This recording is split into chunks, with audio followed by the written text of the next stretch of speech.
friend will tell us about some safety precautions for the summer season. To stay safe during summer, prioritize hydration by drinking plenty of fluids, especially water, even if you don't feel thirsty. Thank you. Protect yourself from the sun by wearing sunscreen, seeking shade, and wearing protective clothes like a hat and sunglasses.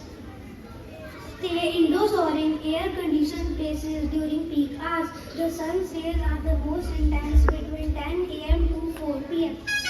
Take cool showers. This can help lower your body temperature. Thank you.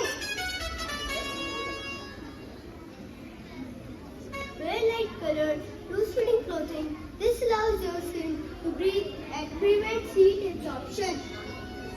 Eat light meal. This can help you feel cooler.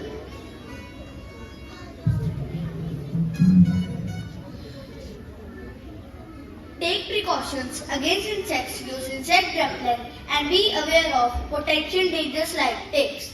Thank you. Incorporate a variety of hydrating fruits into your diet, such as watermelons,